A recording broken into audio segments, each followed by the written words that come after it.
जय माता दी दोस्तों, welcome back to my channel tarot 2.0। दोस्तों आज मैं आप लोगों को बताऊंगी कि मेष यानी एरीज राशि वालों की लाइफ 15 अक्टूबर के दिन कैसी रहने वाली है। तो चलिए दोस्तों स्टार्ट करते हैं। यूनिवर्स एंसेस्टर्स प्लीज़ मुझे बताइए कि एरीज की फैमिली लाइफ 15 अक्टूबर के दिन कैसी रहेगी। एरीज की बिजनेस एंड जॉब कैसी रहने वाली है 15 अक्टूबर के दिन। एरीज की हेल्थ कैसी रहने वाली है 15 अक्टूबर के दिन। एंड एरीज की love life and marital life कैसी रहने वाली है 15 अक्टूबर के दिन।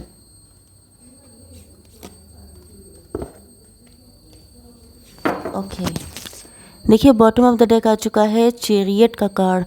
इसका मतलब ये है कि या तो आप लोग अपनी लाइफ में बहुत तेज़ी से आगे बढ़ रहे हैं एंड ये भी हो सकता है कि शायद आपके पार्टनर आपकी तरफ बहुत तेज़ी से आगे बढ़ रहे हैं।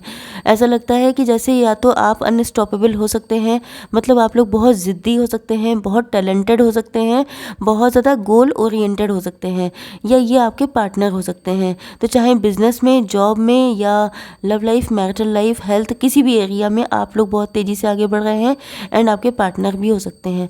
ओके, तो आपके पार्टनर के साइन लिब्रा, जेमिनी, एक्वेरियस हो सकता है, मतलब यस तुला, मिथुन, कुंभ राशि। ओके, तो चलिए देख लेते हैं कि आप लोगों की फैमिली लाइफ कैसी रहने वाली है। Universe, charity and ISIS. Okay, तो यहाँ पर फिर से लिब्रा, जेमिनी, एक्वेरियस की एनर्जी है। मतलब यह है कि तुला, मिथुन, कुंभ राशि बहुत ज़्यादा स्ट्रांग है। ओके, तो यहाँ पे ऐसा लग रहा है, देखिए आपके पार्टनर या तो थर्ड पार्टी कंडीशन में है, या ये बहुत ज़्यादा कास्ट, कल्चर, सोसाइटी, रिलीजन को मानते हैं, बहुत ज़्यादा ऑर्थोडॉक्स एंड ट्रेडिशनल फैमिली से हो सकते हैं, या ये हो सकता है कि आप लोगों का रिलेशनशिप कोई टैबू है, या ये भी हो सकता है कि इनके ऊपर किसी तरह का ब्लैक मैजिक नहीं है। ओके, मेन चीज़ ये है कि ये अपने माइंड में फंसे हुए हैं एंड ये कितनी ज़्यादा ओवर थिंकिंग कर रहे हैं। आप देख सकते हैं सब सॉर्ड्स के कार्ड हैं एंड ये ओवर थिंकिंग इनको डे बाई डे दुखी करती जा रही है। ये इतना परेशान है, इतना टूटे हुए हैं जिसका आइडिया आप लगा नहीं सकते हैं। ओके, हो सकता है कि थर्ड पार्टी का प्रेशर इनके ऊपर हो, या ये किसी और के साथ मैरिड हों। ओके, तो दोनों ही सिचुएशन में ऐसा लग रहा है कि आपके पार्टनर जो हैं बहुत ज़्यादा धर्म को लेके सोच रहे हैं कि मतलब क्या सही है, क्या गलत है, क्या करना चाहिए, क्या नहीं करना चाहिए, एंड कैसे करना चाहिए कि किसी के साथ कुछ भी गलत ना हो। ओके, तो यहाँ पर जो है कहीं ना कहीं आपके पार्टनर इस चीज़ को लेकर के बहुत ज़्यादा परेशान है कि ये किस तरीके से, मतलब इनको ऐसा फील होता है आपके साथ कि इनका कोई डिवाइन कनेक्शन है, ये रिश्ता कोई यूं ही नहीं है एंड ये उस तरह के इंसान भी नहीं है जो जनरली किसी के पीछे लग जाए या किसी के चक्कर में आ जाए, किसी से लव कर बैठे हैं। लेकिन ये आपके साथ कनेक्शन डिवाइनली गाइडेड है, जिस वजह से ये चाहें या ना चाहें एंड आप लोगों का यूनियन तो लिखा ही हुआ है। एंड मुझे ऐसा लग रहा है कि लेकिन ये गलत किसी के साथ नहीं होना देना चाहते हैं, जिस वजह से ये खुद में इतना पेन झेल रहे हैं कि ये आपको बता भी नहीं सकते हैं। ओके, ये चाहते हैं, इनके दिल में ये है कि ये एक एक स्टेप लेके आगे बढ़ें, मतलब कि बहुत होशियारी से काम करें जिससे कि किसी को भी हर्ट ना हो, कोई भी इंसान दुखी ना रह जाए। लेकिन वही चीज़ होती है कि जो इंसान सबको सुखी करने के चक्कर में रहता है वो सबसे ज़्यादा दुखी खुद होता है। तो आप देख सकते हैं कि कितने ज़्यादा दुखी हैं। प्रेयर एंड कंटम्पलेशन, मुझे लगता है कि आपके पार्टनर बहुत ज़्यादा दुआएं कर रहे हैं, बहुत ज़्यादा जिसे कहते हैं गुणा भाग करना, जोड़ तोड़ करना, प्लस माइनस करना, किसकी गलती है, क्यों हुआ ये सब, क्या करें कि किसी को कोई दुख ना हो, कैसे लेके आगे चला जाए, किस तरीके से इस रिलेशनशिप में आगे बढ़ें, किस तरीके से क्या करें जो कोई दुखी ना हो जाए। तो ये सब चीज़ें ये इतना सोच रहे हैं। लेकिन वही चीज़ है कि सारी चीज़ें अगर इंसान के हाथ में होती तो भगवान फिर क्या करते। ओके, तो जब अपने हाथ में ना हो तो आप ईश्वर पे छोड़िए। लेकिन मुझे लगता है कि आपके पार्टनर बहुत ज़्यादा खुद को सब कुछ मान लेते हैं एंड ये टेंशन में आ जाते हैं। ओके, यस, आपके साथ या तो इनकी कोई फ़ाइट हुई है या पास्ट में रिलेशनशिप ये ख़राब हो चुका है, या तो हो सकता है कि इनकी ज़िंदगी में कोई टॉवर आया हुआ है। प्रेजेंट टाइम में काफ़ी ज़्यादा दिक्कतें चल रही हैं। हो सकता है कि इन्होंने थर्ड पार्टी को कुछ बताया हो आपके लिए, एंड थर्ड पार्टी ने इनको बहुत ज़्यादा इमोशनल कर दिया हो, या थर्ड पार्टी ने इनसे ऐसा कुछ कहा हो जिसकी वजह से इनको ऐसा लग रहा है जैसे इनसे बहुत बड़ी गलती हो गई, या इनको ऐसा नहीं करना चाहिए। लेकिन वही बात है कि माइंड कुछ कहता है लेकिन दिल तो कुछ और ही कहता है। तो ऐसा लग रहा है कि इनकी ज़िंदगी में बहुत ज़्यादा तूफान मचा हुआ है। Magic manifestation. ओके, तो यहाँ पे मुझे ऐसा लग रहा है कि अगर यस, देखिए आपके लिए मैसेज है कि आपके जो भी ड्रीम है, विज़न है, गोल्स हैं, वो सब के सब रियलिटी बन रहे हैं। तो स्टे फोकस्ड, आप लोगों को फोकस रहना चाहिए। देखिए अब एक चीज़ आपको मैं बता दूं कि अगर कोई चीज़ टॉवर है, टॉवर का मतलब हम लोग जनरली नेगेटिव सेंस में लेते हैं, लेकिन टॉवर हमेशा ख़राब नहीं होता है अगर आपकी मेंटालिटी वैसी है। मतलब ये कि अगर आपकी किसी के साथ फ़ाइट होती है तो फ़ाइट हमेशा ख़राब नहीं होती है, फ़ाइट कभी कभी अच्छे के लिए भी होती है। ओके, जैसे कि ज्वालामुखी होता है, उसमें से लावा निकलना इम्पॉर्टेंट है। अगर नहीं निकलेगा तो वो हो सकता है और भी ज़्यादा भयंकर हो जाए। ओके, तो वही चीज़ होती है कि आपके अंदर गुस्सा है, आपके अंदर कोई भी ऐसा थॉट है, कोई भी ऐसी चीज़ है, उसको बाहर निकालना इम्पॉर्टेंट है, अदरवाइज़ वो डिजीज़ बन जाती है। एंड कहीं ना कहीं आपके रिलेशनशिप में शायद ये इम्पॉर्टेंट था। अगर इनकी आपके साथ फ़ाइट हुई है तब भी वो इम्पॉर्टेंट था, एंड अगर इनकी थर्ड पार्टी के साथ कोई फ़ाइट चल रही है तो वो भी शायद इम्पॉर्टेंट है, क्योंकि बगैर क्लियरिटी के कुछ भी होने वाला नहीं है। अगर चीज़ें स्टक हैं बहुत टाइम से, तो वहाँ पर एक फ़ाइट होने के बाद अगर रास्ता मिल जाता है तो वो फ़ाइट हमेशा अच्छी होती है। ओके, तो प्रेजेंट टाइम में जो चीज़ें बुरी लग रही हो सकती हैं, उनका फ्यूचर में बहुत अच्छा इम्पैक्ट हो सकता है। ओके, आप लोगों की बिजनेस एंड जॉब देख लेते हैं। तो मुझे ऐसा लग रहा है कि आप लोग शायद कहीं और स्विच करने के मूड में हैं, कहीं और, या तो आपका ट्रांसफ़र हो रहा है, या तो मुझे लग रहा है कि आप लोगों की हो सकता है कि यहाँ पे क्योंकि डेथ आ चुका है, मतलब कोई पुरानी चीज़ को छोड़ के आप कुछ नया करने वाले हैं, या तो आप लोग कहीं और शिफ्ट कर रहे हैं, या तो आपका ट्रांसफ़र हो रहा है, या तो मुझे लग रहा है कि आप लोगों ने कोई नया काम स्टार्ट किया है जिस वजह से आप लोग कहीं जा रहे हैं, या मुझे ऐसा लग रहा है कि यस, कुछ चीज़ें हैं जो आपकी लाइफ में न्यू बिगनिंग के तौर पे आगे बढ़ रही हैं। कुछ नया आप करने वाले हैं। ओके, कुछ न्यू बिगनिंग्स होने वाली हैं। यस, जो भी हो रहा है अच्छा ही है, बस ये मान के चलिए।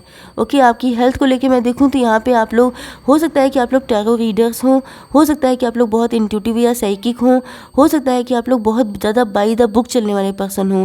ये रीडिंग आपके लिए भी हो सकती है।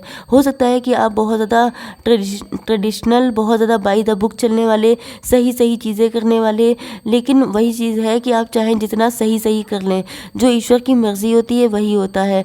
या ये भी हो सकता है कि आप लोग बहुत ज़्यादा सीक्रेटिव हों, चुप हों, आप कुछ बता नहीं रहे हैं, आप सब कुछ अपने दिल में रखे बैठे हैं। एंड अगर ऐसा भी है, या ये भी हो सकता है कि शायद आपकी लाइफ में टॉवर इसीलिए आया हो, या आपके पार्टनर ने शायद आपसे फ़ाइट इसीलिए की हो क्योंकि आप अपना मुंह नहीं खोल रहे हैं, क्योंकि शायद आप अपने दिल की बात बता नहीं रहे हैं, जिस वजह से जो है सारी दिक्कतें क्रिएट हो रही हैं। ओके, तो कुछ भी हो सकता है। एंड देख लेते हैं कि अब आपके पार्टनर की फीलिंग्स क्या हैं आगे आपके लिए। तो यूनिवर्स प्लीज़ मुझे बताइए कि लेडी नाडा का कार्ड क्यों आया है, divine director and Mary Magdalene. Current feelings देख लेते हैं आपके पार्टनर की।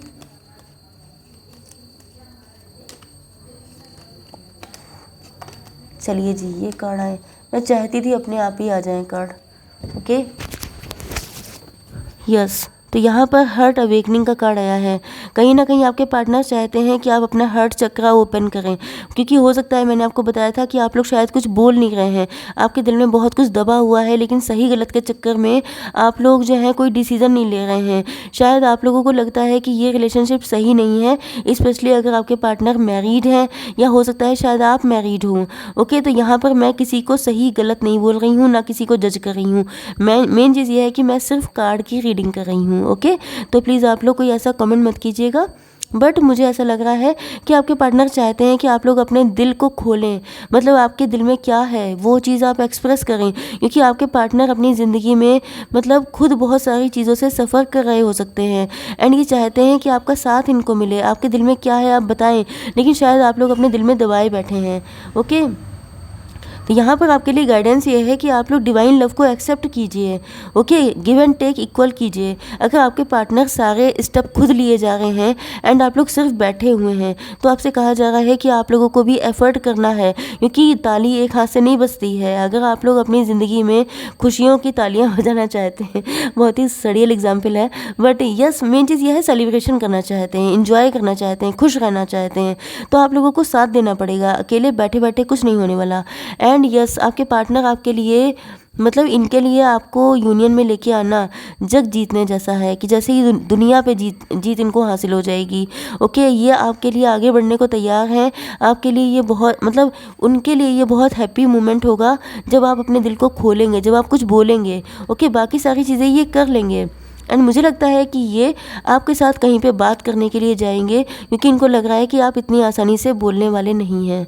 ओके, यस, डिवाइन इंटरवेंशन, तो आप लोगों का कोई यूनिक कनेक्शन हो सकता है, डिवाइनली गाइडेड कनेक्शन हो सकता है, एंड उसमें डिवाइन इंटरवेंशन होने वाला है।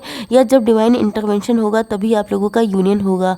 हो सकता है कि आप लोग कंफ्यूज्ड हैं दो लोगों के बीच में, या आपके पार्टनर कंफ्यूज हो सकते हैं, या इनको लग रहा है कि आपकी लाइफ में कोई और पर्सन भी है एंड आप समझ नहीं पा रहे हैं कि आपके लिए सही क्या है। तो यस, अगर ये आपके पार्टनर हैं तो मुझे लग रहा है ये ईश्वर को सरेंडर कर रहे हैं। मतलब इनको अगर ये लग रहा है कि आपकी ज़िंदगी में दो लोग हैं जिस वजह से आप डिसीज़न नहीं ले पा रहे हैं, तो इन्होंने ईश्वर को सरेंडर किया है।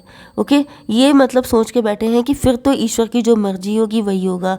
इनकी खुशी इन्होंने जाहिर कर दी है कि अगर तुम आ गए तो मेरी ज़िंदगी में इससे ज़्यादा बेस्ट मोमेंट कोई और नहीं होगा। लेकिन अगर तुम्हारी खुशी किसी और के साथ है तो ये ईश्वर को सरेंडर कर देंगे ये रिश्ता। ओके, मैरी मैगडलीन का कार्ड आ चुका है, टीचर वेकेंस। तो यस, मुझे लग रहा है कि आपके पार्टनर के साथ आपका टीचर एंड स्टूडेंट वाला डायनेमिक हो सकता है, या ये हो सकता है कि आपके जो पार्टनर हैं वो वाकई में आपके टीचर हैं। ओके, हो सकता है कि आपने जहाँ पर स्टडी की हो ये वही सर हों आपके, मैडम हों आपकी। ओके, तो हो सकता है कि आप लोग इस तरह के रिलेशन में नहीं आना चाहते हैं। अब मैंने स्टार्टिंग में कहा था कि मेरा पर्पज़ आप लोगों को मिसगाइड करना या कोई ऐसे रिलेशनशिप में एंटर करने का नहीं है। मेरा इंटेंशन सिर्फ टैरो रीडिंग करने का है। तो जो कार्ड्स आए हैं मैं वो आपको बता रही हूँ। आपके पार्टनर चाहते हैं कि आप इक्वली इस रिलेशन में इन्वेस्ट कीजिए। ओके, एंड यस, ये आपको अपना लव एक्सप्रेस करना चाहते हैं एंड आपको बताना चाहते हैं कि इनके दिल में आपको लेके कितनी फीलिंग्स हैं। यस, ये आपके पास बहुत तेज़ी से आ रहे हैं एंड इनको कोई रोक नहीं पाएगा। इन्होंने एक बार जो आपकी तरफ स्पीड पकड़ ली तो इनको रोकने वाला कोई नहीं है। ओके, गाइडेंस देख लेते हैं आपके लिए। यूनिवर्स प्लीज़ मुझे, यूनिकॉर्न प्लीज़ मुझे एक कार्ड दीजिए। लाफ्टर, देखिए 17 नंबर इम्पॉर्टेंट हो सकता है, 8 नंबर इम्पॉर्टेंट हो सकता है। Laughter attracts unicorn. हो सकता है कि आप लोग बहुत सैड हैं, हो सकता है नहीं, बल्कि यहाँ पर मुझे लग रहा है कि हो सकता है कि आप ही लोग हों ये जो बहुत ज़्यादा पेन में हैं, बहुत ज़्यादा गिल्ट में हैं, बहुत ज़्यादा शेमफुल सिचुएशन है, या आप लोग बहुत ज़्यादा परेशान हैं।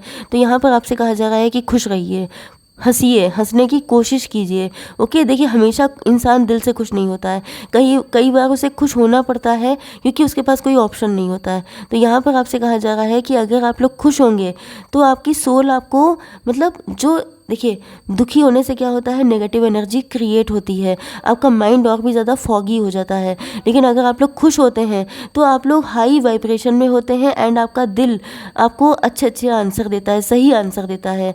तो ओके, आप लोगों को खुश रहना है, कोशिश करनी है खुश रहने की। एंड आई होप सो कि रीडिंग आपको पसंद आई होगी। Please do like, share and subscribe. जय माता दी।